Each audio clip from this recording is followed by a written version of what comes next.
in class for everybody, it was always about we lived someplace special and it's right outside our door.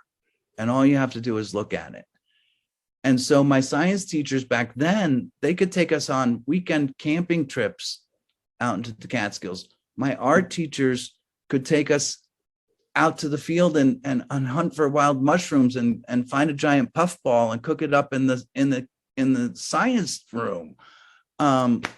Carol Hetherington would take me and a couple other interested students up to Wyndham Lookout Point to paint the sunrise, to get there before the sun comes up and watch the light change.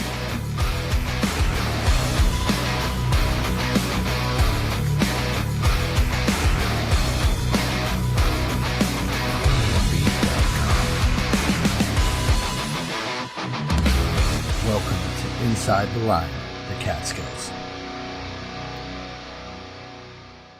Welcome everyone to episode 11 of Inside the Line, the Catskills. Tonight, I have a great chat with my friend David Turan, who is the executive director of the Michael Kudish National History Preserve in Stanford. David and I discuss his younger life in the Catskills and what big differences and changes that are between then and now. We also discuss about the Michael Kudish National History Preserve, which he is executive director of, and what future events they have that you can participate in.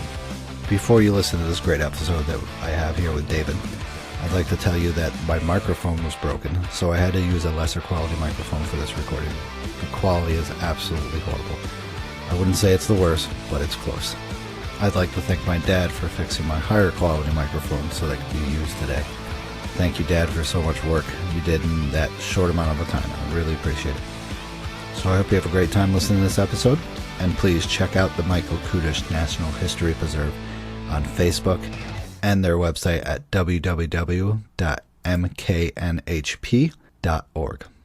Enjoy. All right, so welcome everyone to episode 11 of Inside the Line, the Catskills.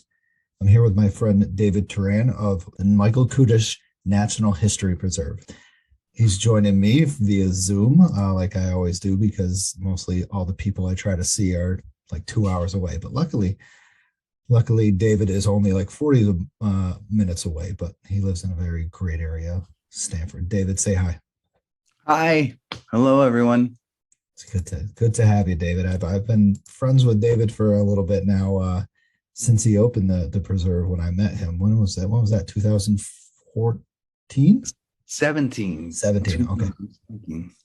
That was one of the most welcoming times I've ever been to an event. It was absolutely insane. I have no clue what I'm getting into.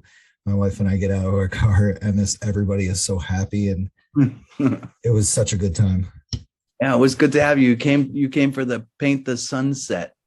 Paint the Sunset. We went to see the live band, but I don't think it was there. If there was the live band, I think we were too late.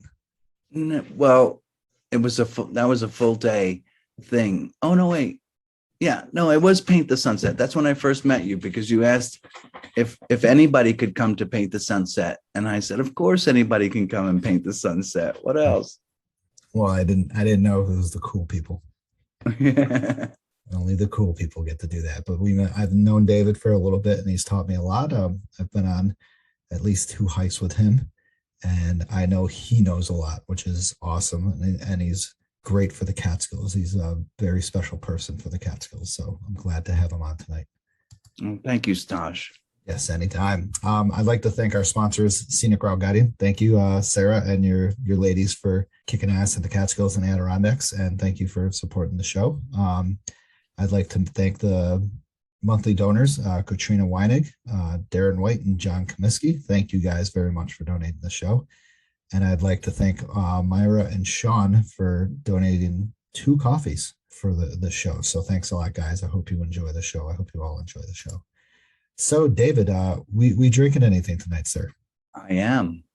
What do you got? I have a vodka and tonic. I was going to drink something, but I didn't know if that would mess up with my head. Well, I know a 98-year-old woman who swears that drinking a vodka and tonic every day kept her alive for 98 years. So I figured I'd go with that. I've heard studies about that stuff about, people having a glass of wine at night or actually in the morning and stuff has kept them alive for over 100 years.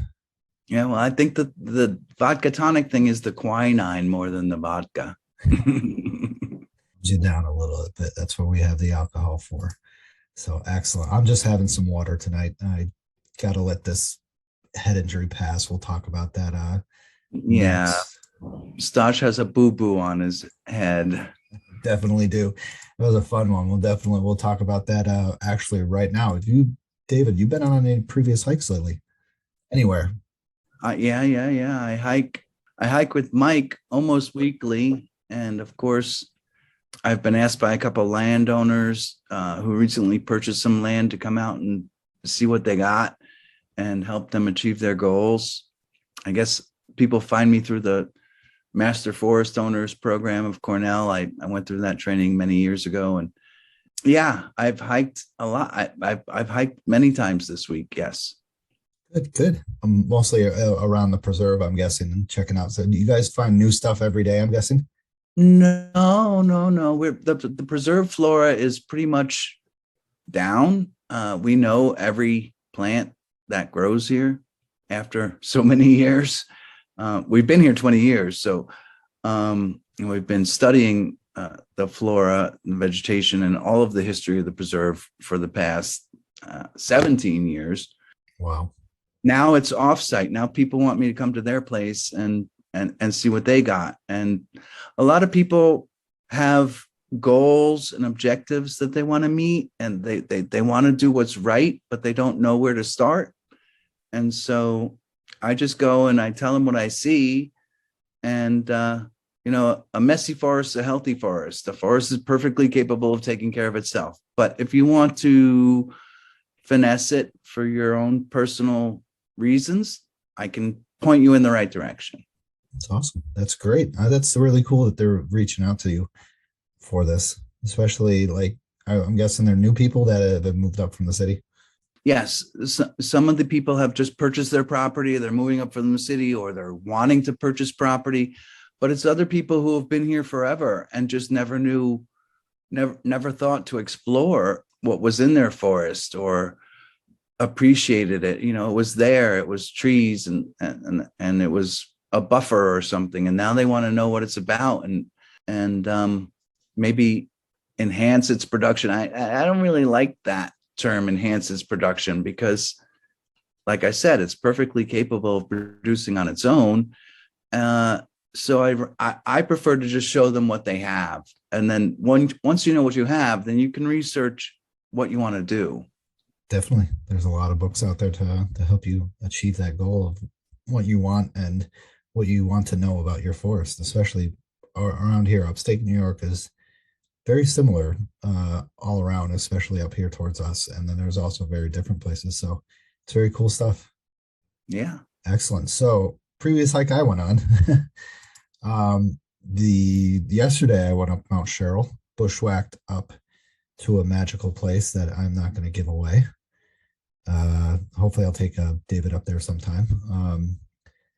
But on the way up, I slipped on a rock. I couldn't catch myself quick enough. When I usually do, I'm usually like a cat, and I catch myself and I'm just like, oh, that was a close one. This one, I slipped and hit my head on the rock and flipped right over and kind of like dozed off for 5-10 seconds. Got right up. SAR instincts kicked in, flew over to one of the rocks and poured out my bag to see what I got. Unfortunately, for some reason, I didn't pack gauze pads. But I was like, I got a t-shirt here. I got what else? And I like grabbed my head and I was bleeding and I was like, okay. I'm like, oh, I got wet wipes. I'm like, I'll take the wet wipes. I put the wet wipe over there and I talked to myself. I was basically like, if this doesn't like stop in 5-10 minutes, I'm out of here. I got to get back down the mountain. And I was grateful that it did stop. I got to go on my mission of what I was looking for. I got to go to the viewpoint on Cheryl. I got the summit and then I went back down. And what can I say? Shit happens. Yeah. Well, what I can say is don't do that. Lesson learned. Don't hike alone. Be prepared. Come back down when you smash your head on a rock. Just me, the motherly one. That's all. I've had a bunch of people say that, like, Mhm. and I'm just like, you know what? This is the first accident I've had. Well, like second, I've scraped my knee and the skin came off. So, but this is the first one that I was just like, all right, we'll evaluate the situation and see what's going on from here. But it's just right. I mean, David can see it. It's just a black eye and a little scar. It's nothing too big. Like I don't think I had a concussion. I came home. I drove home fine. Great way to test for a concussion. No. Hey, I had to hike a bunch 4 or 5 miles after that. So I think I evaluated myself up after that. I summited. That's all that matters. I don't advise any of your listeners to do this. I have that disclaimer. That's true. I got to admit, it is after this. It is great to have a buddy system, or if you're gonna hike alone, go on a trail. Exactly. So I'm just a big I love bushwhacking, and I don't have the time to sorry to say, but to wait for somebody, and then the weekends I don't have off. So I'm a big bushwhacker. So someday maybe my friend John or you will join me. My friend John, Father John, doesn't like the bushwhacks. I've taken several pictures of him hating bushwhacks, and I love it.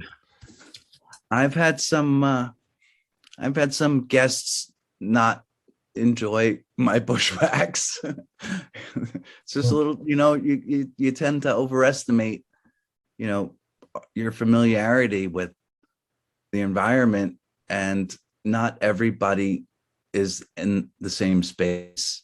So you have to know your audience. Correct. And, sometimes I run into a beautiful open forest, and all of a sudden there's massive amounts of prickers in your way. Yeah, most of the time. Exactly. And that's what John, I remember taking John up Rusk, and on the way down to the ledges, there's all those prickers, and we wore shorts. So I was fine with it. That's just another thing I don't advise is shorts, long pants, socks tucked in. You never know when you're going to get a tick. Everybody I know is getting Lyme disease, and knock on wood, I haven't gotten it yet in my 55 years. Oh, same here. Somebody's at the door. That's what the dog thinks. Nice. Yeah. No, it's nobody at the door. I knocked on wood, and now my dogs are going crazy. I should know not to do that. Stop. Ruby. That's okay. Come here. My dogs would do the same exact thing if I did that. So I'll knock on wood silently. But same thing here. So, but yeah, it was a fun hike. Beautiful view. Got the summit. I wrote a very funny thing on the summit register about mountain lions. Apparently, if you loud enough, you can see a mountain lion in the distance, and it won't attack you. Well, that might call in chickadees or nuthatches, but I don't know if it's going to affect a mountain lion. Not yet. We don't know. We don't know. We just don't know. All right. Yeah. So that was the good old times. The eye is turning black and blue, and it'll probably get worse, but that'll happen. Well, at least that might get me out of the SAR test I have to do this weekend. Oh. That's gonna be fun. Put a steak on it. That's what they used to say. Put a steak on it. Oh yeah. Steak or peas. I did have ice on it, so I was doing the right thing. My wife's very good at treating these injuries and telling me what to do and stuff like that. One of those stubborn men that is just like, I'm fine. Yeah, I know. But yeah. So yes. All right. So let's get into the interview and the topic of the night: David Turan and the Michael Kudish National History Preserve. Now, this is more about David and not about the preserve, but we're going to talk about the preserve because it's a beautiful, awesome place located in a beautiful, awesome town that I love. I can never skip over that place. But first off, we'll David, introduce yourself. What are your accomplishments, stuff like that. Hi, Dave Turan. I'm the executive director of the Michael Kudish Natural History Preserve. I have lived in New York State most of my life. I was born in Staten Island, New York, and my parents moved to Catskill. They bought a marina when I was 5 years old. I didn't get to finish my first year of kindergarten in Staten Island. So my whole school life was in Catskill. And then I went in the Air Force, and then I found my way into good works, into nonprofits. And then I met my husband, and then we decided to buy a piece of land and preserve it forever. And now we have done that, and we welcome everybody to come and enjoy it with us. Beautiful place. Remember, it's all good. We welcome dogs all the time. Trust me. My dogs are probably even worse than that. Luckily, it's not light out. If it was still light out, you just hear them barking all the time. It's sad, but yeah, I suggest people to check that place out in Stanford. What's the road it's on? That's not on Mountaintop Road, right? It's on Tower Mountain Road. In the village, it's called Mountain Avenue, but at the border of the village and the town, which is where the preserve is, it changes to Tower Mountain Road. Okay. So Tower Mountain comes over from the south side over the saddle, which is the southernmost part, but the highest elevation on the preserve. Awesome. Check it out. The Michael Kudish National History Preserve. Check it out. And then we're going to get on to some questions with David. So he sort of answered the first one, but I guess you were introduced to the Catskills by your parents and stuff. Did you just start exploring by yourself in the Catskills, or did your parents take you out a lot and stuff? Well, my parents bought a marina when I was 5, and I was swimming before I was walking because I was born in Staten Island. And so when we got to the marina, of course, it was the fall of 1971, but in the spring, where was I? In the creek. That was where I wanted to be. I wanted to be in the water. I wanted to be in the woods. So I was always there. And then my cousins from Staten Island and New Jersey would come up. My aunts and uncles would come up for the summer because, summer is great in the Catskills. And I would take my cousins. My parents would say, go on, go in the woods. So we'd go in the woods, and, I was the oldest. Well, I have an older brother and an older sister, but they were older than my cousins. So I was the leader of the cousin pack, and we'd pack cans of soup and beans and put on our backpacks and go out to what was called the Nose. The marina that my parents bought is called the Hoppanose Marina.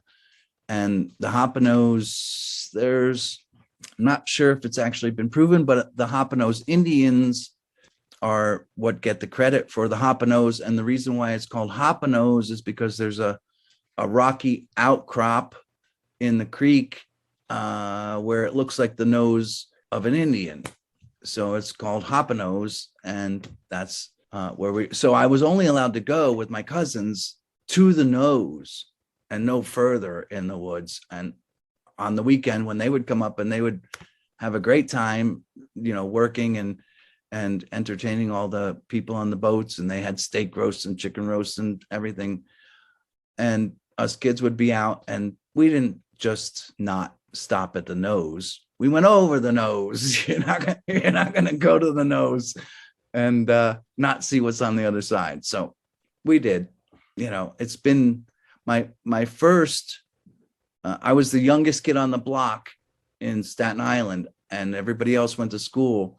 So my first friends were my imaginary forest creatures in the woods next to us on a dead end street. And, back then Staten Island still had woods. And my mom would my wonderful mother, set out the picnic table with carrots and celery and cucumbers, because that's all I would eat. I would only eat vegetables when I was little. And some for the rabbit, and some for the fox, and some for the skunk, and some for my dog Pokey, and some for me. Of course, I would eat it all. And yeah, I think I was kind of born in the woods. Amazing. That's awesome.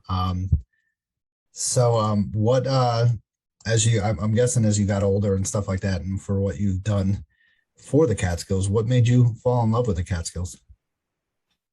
Too much? Well, no. I loved school, and I was lucky enough to have some really amazing teachers in my life. since junior high, well, forever, even in grade school at Grandview Elementary, which is now a Walmart, which is very sad. But my most influential people, I think, was when I was starting to be, of course, when I was 5 and I was playing, we were camping in the woods and that was all good, but we also had to work. Once we became 10 and 12, we had to work. Yep.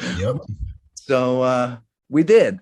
And I was working at a ski shop in Hunter, Tannersville, when I was 16. It was right after I got my driver's license. But before that, it was my junior high school art and science teachers who had an amazing friendship and really cared about us students. There was my two art teachers, Carol Hetherington and Barry Hopkins, and my science teachers, Wayne Fisher and Steve Carollo. And they together, like in class for everybody, it was always about, we lived someplace special and it's right outside our door. And all you have to do is look at it. And so my science teachers back then, they could take us on weekend camping trips out into the Catskills. My art teachers could take us out to the field and hunt for wild mushrooms and find a giant puffball and cook it up in the science room. Carol Hetherington would take me and a couple other interested students up to Wyndham Lookout Point to paint the sunrise, to get there before the sun comes up and watch the light change and put in your trees or your outline, and then while the colors change, try to paint them on your canvas. You can't beat that kind of stuff. So they really can't. And then yeah, that's really where it all started. Art and science teachers in junior high. Unbelievable, man. The stuff we weren't limited to back then. Like, yeah, you could just like, yeah, let's go out on a hike this weekend. Your kids, you're good. Take them, get them out of here. Yeah. Now the kids don't even want to go outside. Well, that's not true. I got lots of kids that want to go outside around here. Well, like you said, it's all about teaching, and you're teaching them about what's in their backyard and what they have, and they're fascinated by what they have now. I was fascinated by the creek beside my house, and I was fascinated with the river down the street, and the woods behind my grandma's house. But, I didn't have any thoughts of, I played sports and stuff like that, but, I played outside 99.9% of the time when I was a kid. And I'm so glad I got that era, but we got to do that stuff. So you're young and you're probably one of the last ones. Yes, I definitely agree. Last ones in, our generation to play outside in the whole summer. I never stepped foot inside until I had to go to bed. Yep. And that's the way it was, which stinks. But you know what? That's awesome stories to hear. And hopefully we can bring those people back, like the way you are and the way that your teachers did and stuff like that. Show them what they have in their backyard, especially in the Catskills. My God, they have everything. It's absolutely phenomenal. So next question is, how long have you been like hiking in the Catskills, like seriously hiking? Well, I'm not a leisurely hiker. And I did finally join the 3,500 club, but not to climb 3,500 peaks, only because I have climbed 3,500 peaks. My hiking time, my serious hiking time is spent with research with Dr. Michael Kudish, my mentor and one of my best friends ever, and the foremost Catskills forest historian, who is a wealth of information and an absolute joy to learn from, who was a Paul Smith's professor at Paul Smith's College forever. So yeah, that's where my serious hiking comes from. I get to a 3,500 foot peak because I'm measuring a bog watershed, or I'm looking for a doxa, or Mike had been there 30 years ago and saw a fern glade and wants to see what it is looking like now, some sort of research topic. There's never the leisure. There's always the beauty and the amazement, and I learn something new every time, but it's the objective is always to accomplish an item on a field list that's 100 trips long, and Mike is counting down how many years he has left to hike. So, that's the focus now. We got to get done what we got to get done.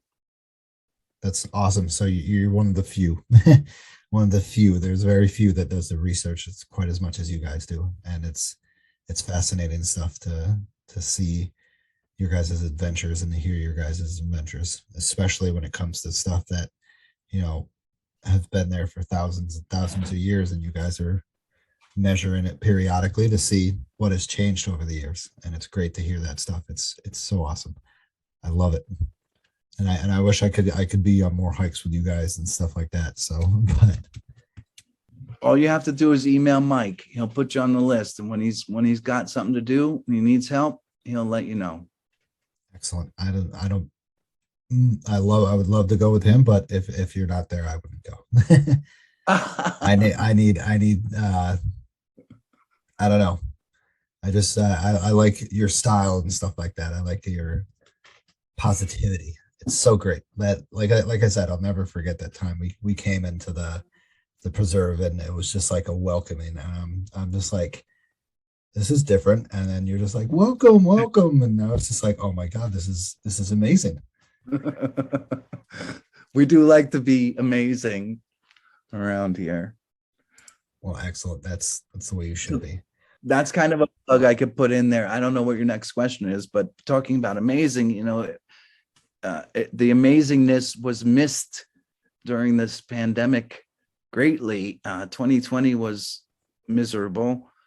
2021 was a little bit better, but we still couldn't do what we want to do. What we're driven to do is to welcome people to a field and a forest and a stream, and with art and music and friends and wisdom. That's what we're here for. And even outdoors, our flagship program is a month-long, 5-day-a-week, 4-week-long program for kids who are here all day long.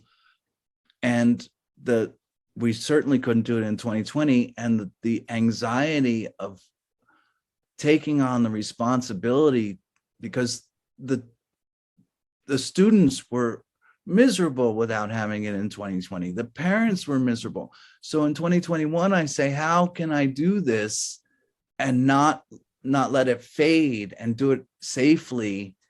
And we did it. And I have to say, this group of kids with masks on in the August heat, running around outside, learning, it was incredible. Yeah, it's definitely a struggle for what it's been. And like you said, everybody's trying not to let their events or anything like that fade. But like you said, they don't want things to fade away. I like I've always said, social media is a blessing and a curse. Mm-hmm. It's a blessing because I would have never found about the opening of the preserve without social media. True. And if there wasn't social media, how would we keep things going as strong as we want to these days? And without like posting events and then sharing those events and everybody getting involved, it would be tough after what has happened to keep your events going strong. Yes. So I thank social media, and I also curse social media. Yeah, I know. I've been in a lot of cursing social media wars, but you know what? I've also learned. I don't even want to get into the social media. I was a warrior. I was like, no, I cannot let that be said and that be and stand as truth when it is not truth, and I will stand up when it is not truth. But I can't even do that anymore. And I'm not sad that I can't, because it doesn't matter. You can spew your hatred and your lies and your bullshit. I don't know if I'm allowed to say bullshit. You can. Oh, yeah. But I'm not going to do it anymore. I'm not going to do it. Just do it because it's a fringe and it's a passing thing and it's meant to distract. And I'm not going to be distracted anymore. Yep. What really matters is what's happening in front of you. Mm-hmm. Right across from you. And you said, like, seeing the joy on those kids' faces when going through like you said, the blistering heat and the mask on is absolutely phenomenal. And I couldn't even imagine how that felt.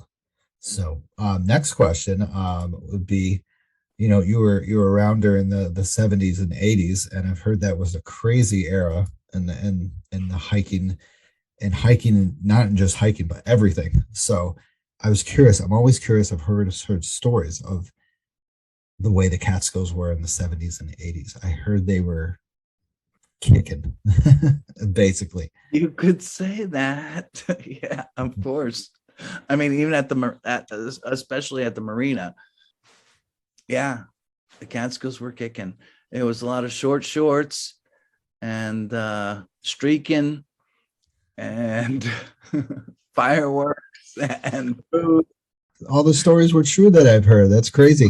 Oh yes, they were true. Like my friends have told me, like in the 70s and 80s, they were like partying on the summits and at viewpoints and stuff like that. Like, and the creeks were flooded with people. Ruins. I mean, locals. Those of us locals, we didn't go to bars. We went out into the woods. I don't think we were summiting from Catskill. Nah, of course we weren't. We just had to go to Palinville. It was close enough.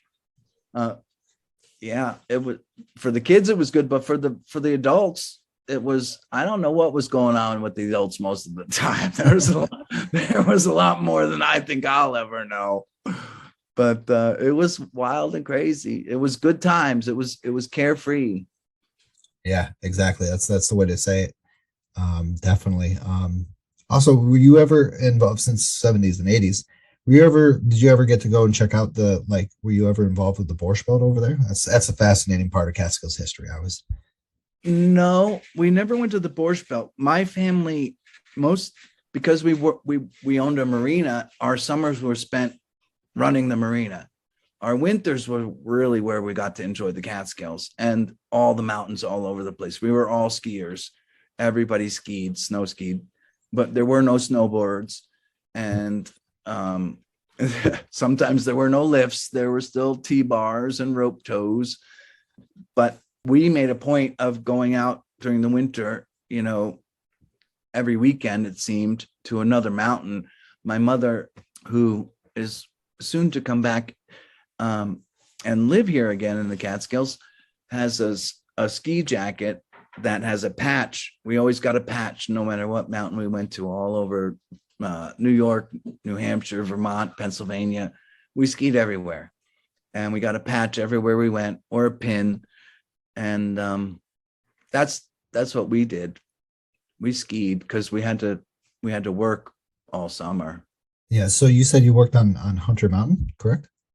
I did. I worked not on Hunter Mountain. I worked at Mountain Sports in Haines Falls, which was a ski shop since I was 16. Got my driver's license. Had many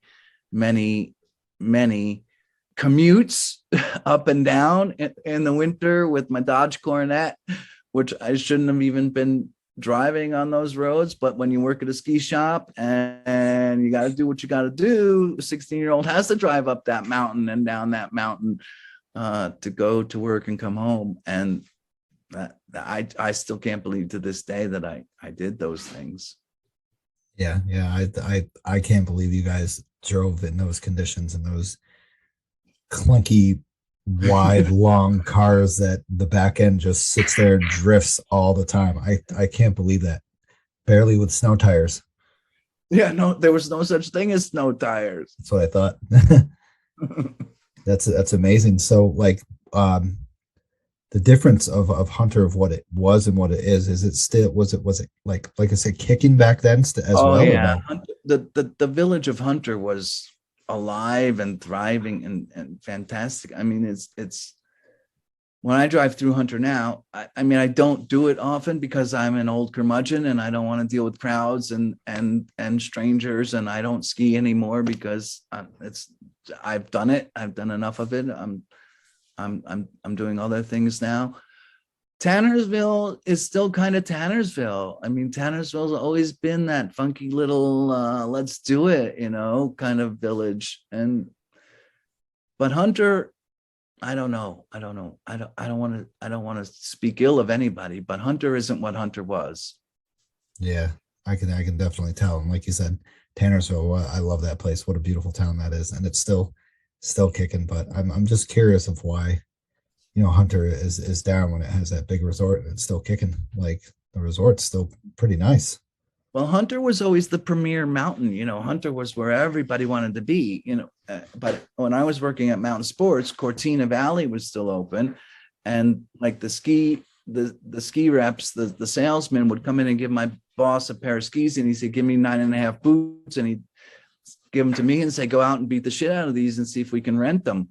And I'm like, okay, great. So I'd go down to Cortina. I didn't have to do anything. I just, because in a ski rental business, your busy time is in the morning. You got to rent all the skis out. And then in the evening, you got to get all the skis back. But during the day, what do? You're tuning up a couple skis. You're, piddling around the shop.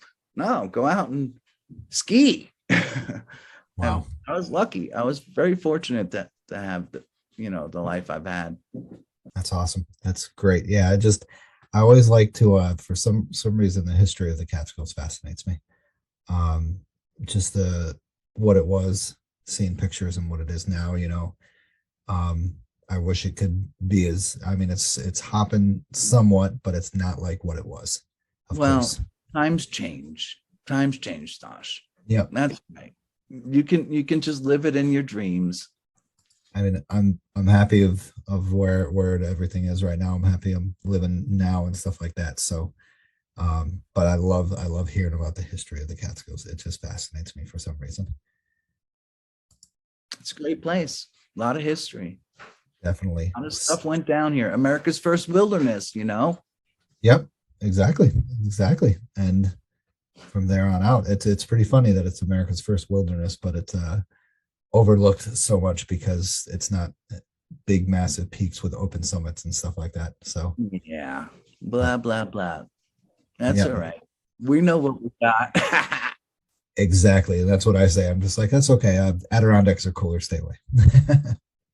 So yeah, so the 70s and 80s were kicking. So extremely different times at what they were now. If anybody's listening, definitely check out pictures of what it was and what it is. It's definitely some cool stuff, like Bear Pen Mountain. I love that story. It's a horrible story, but I love that story. The fire towers, stuff like that was really cool, interesting history, and the way they developed, the way they were. People were up there 24 hours a day for 30 years, maybe even more than that. It's crazy stuff. So what's your favorite part about the Catskills? Do you have, like, besides I don't know, what's your favorite part about the Catskills? Millennia. My husband and I watch a lot of geology, tectonic plate movements, and when I see a Catskillian boulder that has 400 layers of sediment over millions of years, I just get transported. I can't imagine that I'm standing at the bottom of an ancient sea floor that is now what we call mountains. It's that deep evidence right in front of your eyes. I mean, you don't have to look deep to find evidence of ancientness in the Catskills. And I love that. I feel connected.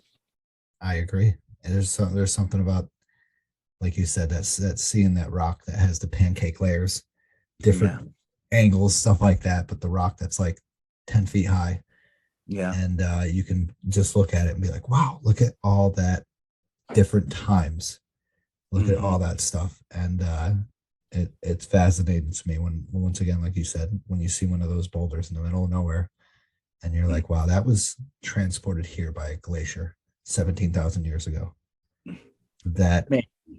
maybe, yeah, we hope or whatever. We think so. So, but it's like you said, seeing and then the geology of the Catskills is fascinating as well. Yeah. And I love to hear about those different geological terms in the Catskills, like the dance floors. I love hearing about the dance floors. That's so cool. The striations are so neat to look at.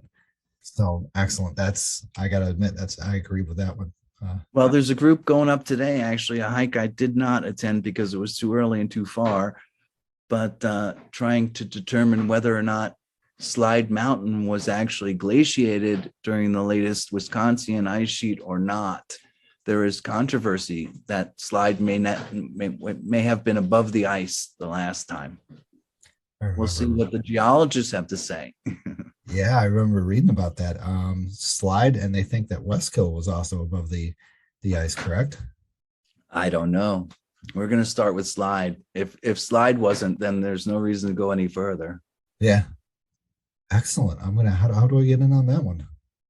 That's You my stuff. just email me. Awesome. I definitely got to get in on that. Geology is my I'll be favorite. with Mike on Friday, and I'll tell him you're interested, and I'll have him email you. How about that?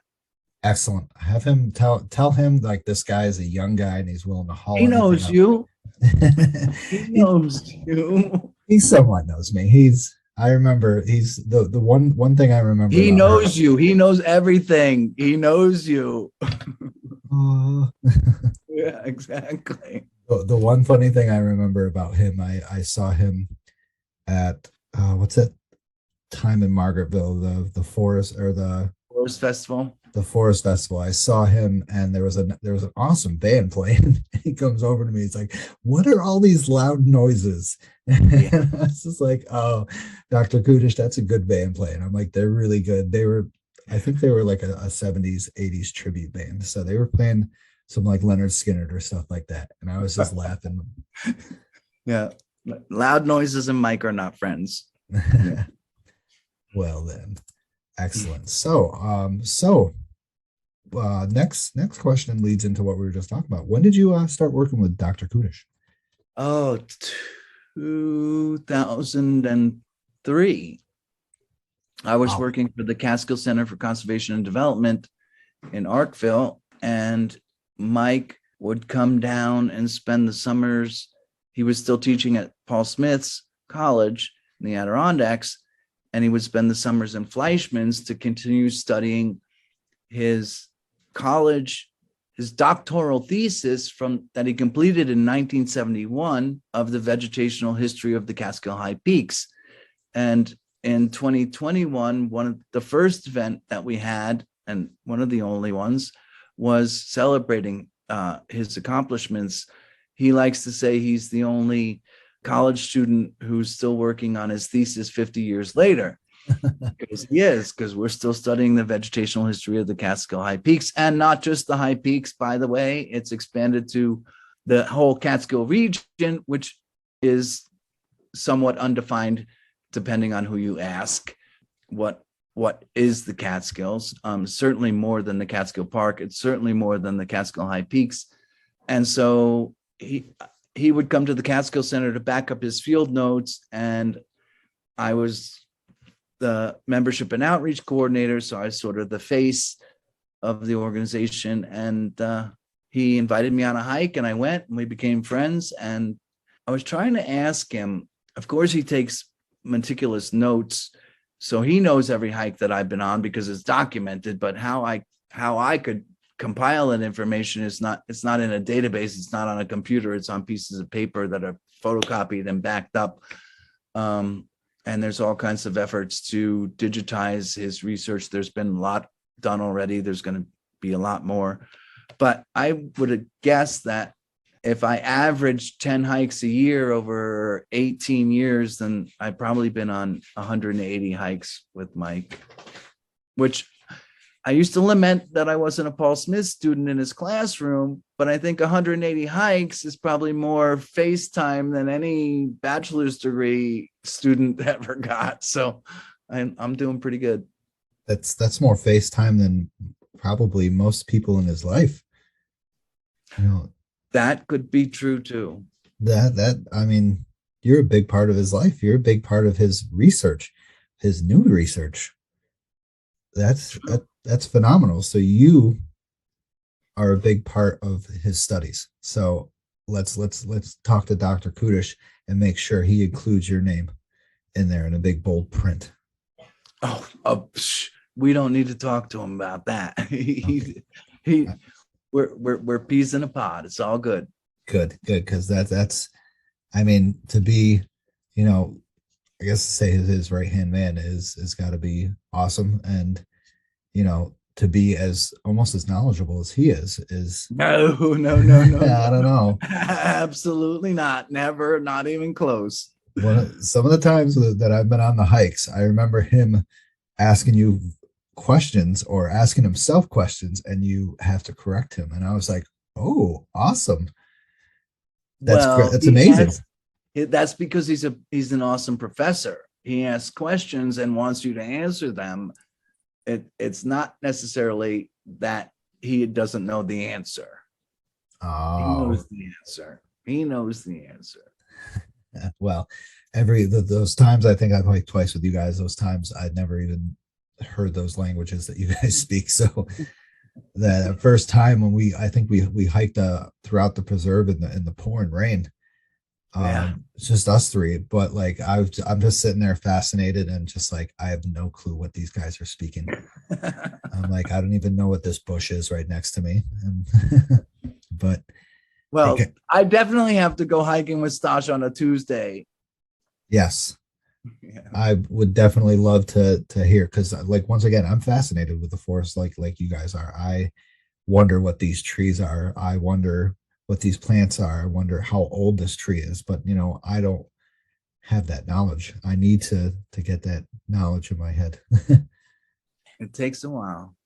Yeah, but it's absolutely stunning stuff. So David, that's awesome. You are a big part of his studies in the past 18 years. That is incredible. And you were a big part of the Catskills. That's once again another reason why I wanted to have you on this podcast, because you're a big part of the Catskills, a big part of Catskills study in the forest. Don't make me cry. Try not to. I was crying yesterday with this. So. Oh, it was. I hope Jessica kissed your boo boo. She did. After she screamed at me because I did this, but yeah, but that's what's supposed to happen. They're supposed to be like, "What the hell did you do that for?" And I'm like, I didn't do it on purpose. Yeah. Purpose, I would have done it at home so I could just lay down and go to sleep. But so we're talking about you and Dr. Kudish, the Michael Kudish Natural History Preserve is located in Stanford, by the way. Everybody check it out. They're still developing trails and stuff like that, correct? Or do you have some down? Well, that's a sticky thicket, and I have to discuss it with my board and Mike. But the original plan was to have it where you can go in and pick up a brochure, and you can go on an interpretive hike of your own, and you can learn on your own. And we'd have nice groomed trails. And for some reason, I've been dragging my feet on that. And I didn't really put my finger on it until very recently, in the last few months. Not even pandemic related, but related to, I think, our American chestnuts. We have 2 American chestnut trees that we were lucky enough to get 16 years ago, before I knew what I was doing. And they're alive, and they're fruiting, and they're flowering and fruiting, and they're pure American chestnuts. And that's so rare to find. And then the new jumping worms and there's a new beech disease. Beech bark disease was killing all the beech trees. Now it's beech leaf disease. It's gonna, and the emerald ash borer isn't here yet. Knock on wood, but I'm not gonna knock because my dogs will bark. And the ticks, we never had ticks like this before, and now they're not carrying just Lyme disease. They're carrying 4 different diseases, and almost everybody I know gets it. I don't necessarily know that we want trails. There's enough trails in the Catskills where people can hike recreationally. They're education wise. I want to provide the education, but I kind of want to know who's getting the education and why, rather than you're just picking up a brochure and you're going and walking around and I don't know where you've been or where you're coming from or what you're going to do next. So I think my innate hesitation for beautifully groomed trails had a reason. And now, I mean, we have some really special stuff at the preserve. We have populations of plants that you might not see someplace else. And so it being a preserve, I think, has become more important to me than it being an open space for anyone to enjoy whenever they want to enjoy it. I want them to enjoy it, but I would rather them enjoy it in a managed sort of way. Wow, that's a great point to bring up. You're preserving the preserve. I guess that's what it means. Yeah, so I totally understand with that, and hopefully, other people understand. Over the past couple, I've only been hiking in the Catskills for 6 years now, exclusively in the Catskills for 6 years. But you notice the big impact has happened to it, and it's definitely understandable what you're saying, because what an impact it could have on those American chestnuts, right? Mm-hmm. What's an impact it could have on the flora when people start trampling over it, or they're like, oh, we can't go over here, this is a boggy area, we have to redirect it over here. That's going to ruin that area. So I understand. So thank you for explaining that. I mean, I was curious of if it was going to be a positive outcome, but that's still a positive outcome. Oh, it's definitely a positive outcome. I think it's more positive than ever. I mean, if I look at a forest and I'm looking at the history of that forest for 100, 200, 500 years, and then I'm looking at the preserve where its history is already fragmented and what it's going to be in 50, 100, 200. I'm not going to still be here to enjoy it, but someone will. And wouldn't it be nice that it's still there for them? So we're starting an endowment fund to make sure that happens, actually. Oh, awesome. That's some good news. Yes. So hopefully you and Dr. Kudish's legacy will keep going on to pass it to someone to just as excited and just as knowledgeable as you guys to keep that place the way it is. That's the goal. See, that's, this is why I'm doing this, is education. I was thinking, put a trail through there, let everybody else see what else is in there, but that's not the case. Not always. Not always. There's some trails in the Catskills that I wish weren't there, actually, too. Yeah. And there's other trails in the Catskills that I wish were there, but the state has done a good job over decades of making it accessible to the public, and the public has been generally respectful of that up until late, it seems. And so let them do what they do, and I'll do what I do, and Michael do what he does, and we'll all see what happens next.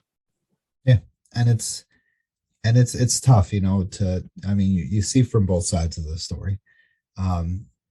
People, I was furious of what happened in the past couple of years, with how this place has been treated. Actually, every national park has been treated. But I also somewhat understand, because they just came up here out of nowhere, so they were uneducated. I was once the same uneducated guy. I still took care of things. I still left no trace and stuff like that. But I wore khakis in the winter while hiking, snowshoeing. I wore heavy coats and no moisture wicking materials. This was only 6 years ago. So, but I mean, I think they were came up here and they were uneducated, and that's what we're here to do. We're here to educate, and that's why I'm doing this, is to educate. Well, thank you so much for what you do. And I'm so glad that you love the Catskills and that you're helping raise the voice again. Exactly. And that's why I got in the 3,500 club for just to climb the peaks as something like accomplishment. Once I did that, hopefully people will be just like the way I did this. Is I did the peaks, and when I was doing the peaks, I found much more, much more. Well, that's why the 3,500 Club exists, to help you find so much more. And thank the 3,500 Club for all they do. My goodness. Yes, and that's I joined the committee, and what a freaking insane time to join the committee during a global pandemic when everybody was coming up here and violating the rules. But I thought, why not give them there's no podcast in here. People like podcasts. I'm going to give them an educational podcast of the Catskills. Get people thinking more and more about education, preserving, leave no trace, all that different stuff, and save the Catskills while you can.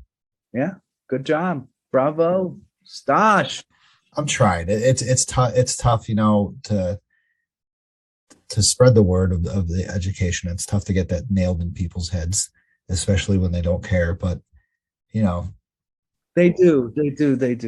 That you just have to weigh the percentages. I mean, there is that small percentage that will never care, and then the percentage of people who are really appreciating things, especially after the pandemic, is growing. I mean, yep. I don't know. We were supposed to say the age of Aquarius was the 60s.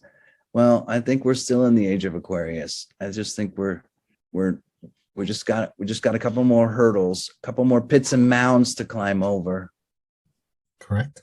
And you know what? We'll get through this. We'll get through teaching people about leave no trace and about helping out the Catskills. I have to say it, in the past 2 years after what have all happened in the Catskills, the volunteering aspect of getting out there and help volunteering has skyrocketed, and that's great to see. And the young people. I'm an active member in the New York State Outdoor Education Association, and we have an annual conference, and there's all these Student Conservation Association interns out there that are working for nothing to teach the youth at 4-H camps and YMCAs and state parks, and they're incredible. They're smart and they're enthusiastic and they're dedicated and they're underpaid. I mean, really underpaid. We're all underpaid, and unfortunately in our capitalist world, but they're really underpaid and kind of, I don't know. They're doing what they love to do, and I'm thankful that they're there. And they're all overlooked far too often. They are our future. That's definitely correct. They are our future, and they are definitely overlooked because I volunteered at Slide Mountain this previous summer, and seeing those summit stewards, what they had to do. My God, I couldn't even imagine what they had to do, especially Slide and Panther and Overlook. Oh my God! Up in the Adirondacks, it's even worse. Yep. Yeah. So what the beating they have to take from people, who are just like, don't tell me what to do. You can't tell me what to do. Like, come on, they're not telling you what to do. They're I know, but we're not gonna focus on that, Stosh. Yes, but we're gonna focus. We're gonna thank them, the summit stewards. We're gonna thank those summit stewards. Yes, and the volunteers and everything like that. Thank you so much for all that you did in the past 2 years, because it has been insane. Yes. So thank you. Yes, definitely coming from both of us.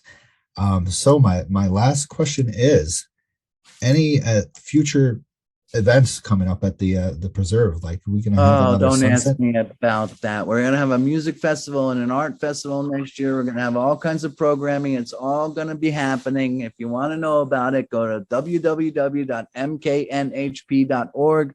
Sign up for the email list because we're going paperless, except for our fundraising.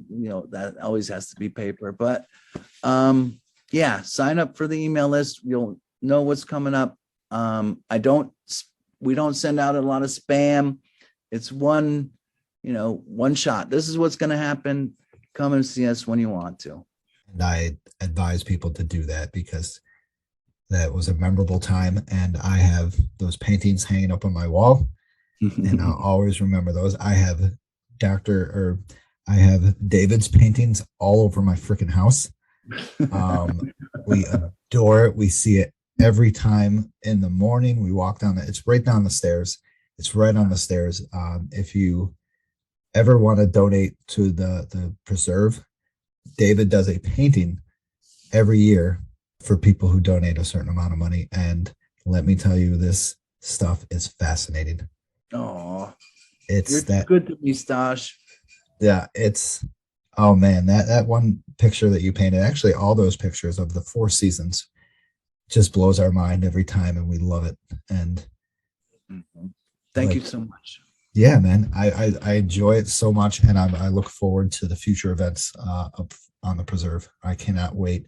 It's been too long, and we need something to kick it up and get Stanford back into those 70s.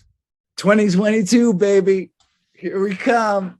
I'm definitely excited. Trust me. I hope everybody's excited. So everybody check out the Michael Kudish National History Preserve, www.mknhp.com. And David, once again, thank you for joining us tonight, joining me tonight. I always say that. I always say us. I don't know why. Well, you are us. You can be us. Me and the Catskills. Thank you for joining me tonight. I really enjoyed it. Thank you. I enjoyed it too, Stash. Excellent. Once again, thank the sponsors, Scenic Route Guiding. Sarah, if you're listening to this, I need an advertisement, please. I need something cool and funny about mountain lions or something. I'd like to thank the monthly donors again, Katrina Weinig, Darren White, John Comiskey, and Myra and Sean. Thank you for your donations today. Thank you once again for listening. Subscribe on any platform. Spotify is the biggest. Apple Podcasts are the biggest. Thank you for listening, and hopefully you have a good night. David, have a good night. You too. Thank you.